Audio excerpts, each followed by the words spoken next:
I'm going to try to explain something which is very complicated, but it's important people understand what it is I'm saying. Now, until the 1960s, the West Indies were British colonies, okay?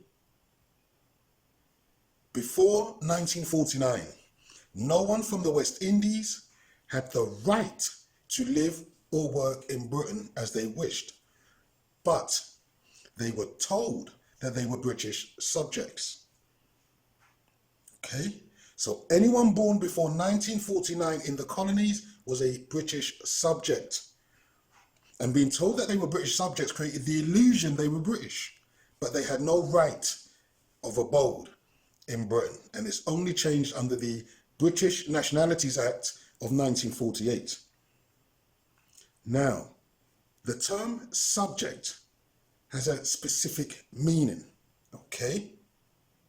It doesn't, and it never meant what people are led to believe that it meant.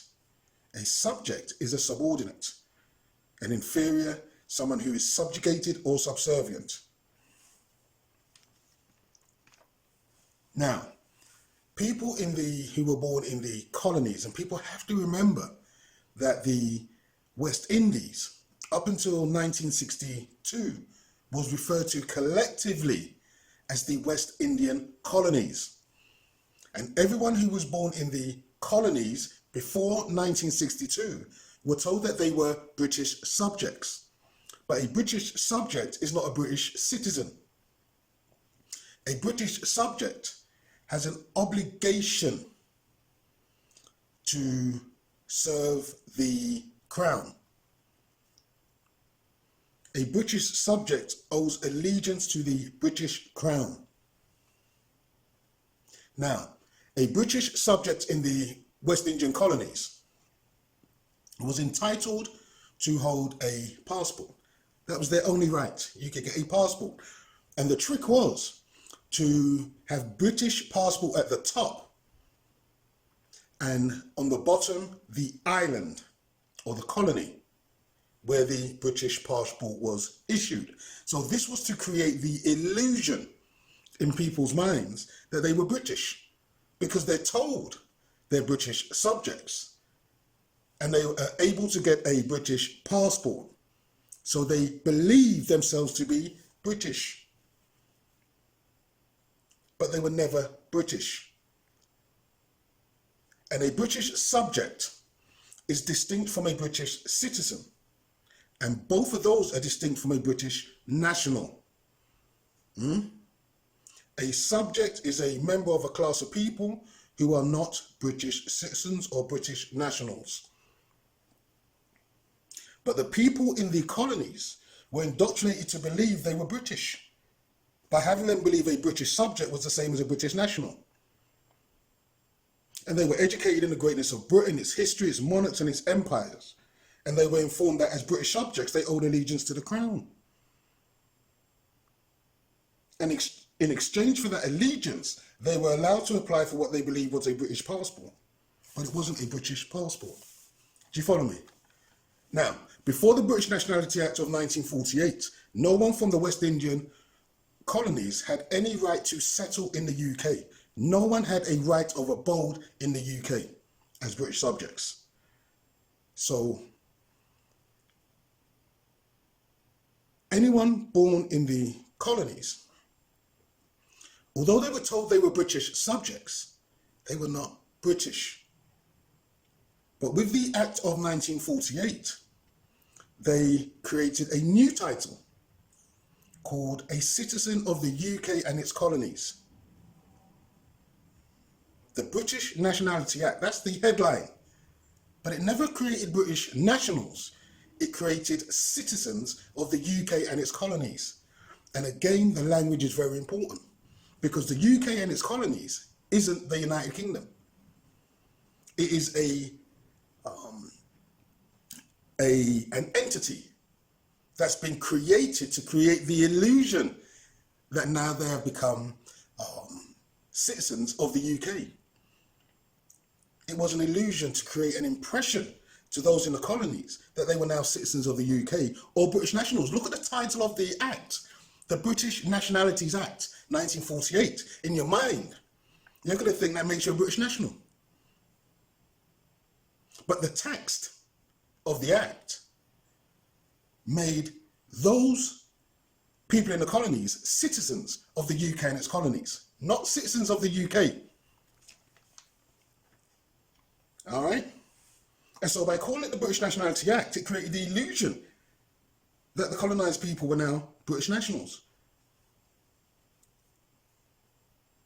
And people didn't even question, well, if I'm a British subject, why are you now making an act which is making me a British national?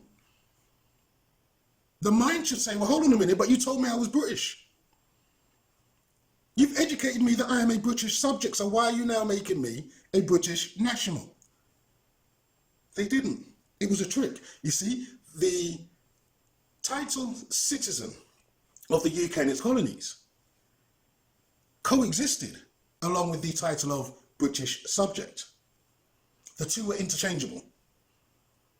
Do you see what I mean? So they created the illusion of citizenship of the UK, but in actual fact, the title of British subject still remained. And so this is where we're at. You see, the designation of British subject was an imperial strategy to create the illusion that people in the colonies were British. It was an imperial strategy to create the illusion they were part of an empire and had an obligation to defend that empire.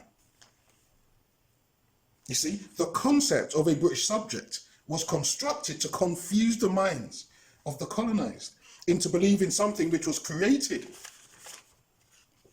to deceive. You see, anyone born before 1949 in the colonies was called a British subject and owed an allegiance to the crown. They believed they were British. Anyone born between 1949 and 1962 were told that they were citizens of the UK and its colonies, and they believed they were now British citizens, but they never were. It was a trick to create the illusion of inclusion. And this is why people from the Windrush generation are struggling to understand why it is the British government are now removing them from the UK and sending them back to the Caribbean, because they were educated that they were British. They were told they were British. Up until 1962, in the West Indian colonies, everyone was educated that they were British. And some people cannot understand why it is you're now removing us from the UK. You then had the British Nationality Act of 1948, which created the illusion that they were British citizens, but they never were.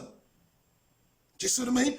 And if people understand the distinction between a subject and a citizen and a national, then everything begins to make sense. Because by 1981, they brought in the British Nationality Act, which means that all those who were born in the colonies, the West Indian colonies, now had to apply to be British nationals. Do you see what I mean? So the people in the West Indies were never British citizens. They were never British nationals. Because by 1983, everyone had to apply to become a British national, despite the education which told them that they were British. And so when people understand that, people understand why the situation with regards to Windrush has actually come about. Because although people believed they were one thing, they never were. It was an illusion that was created in their minds to get them to believe something that wasn't true. Thank you for watching. Please share and subscribe. More videos coming soon.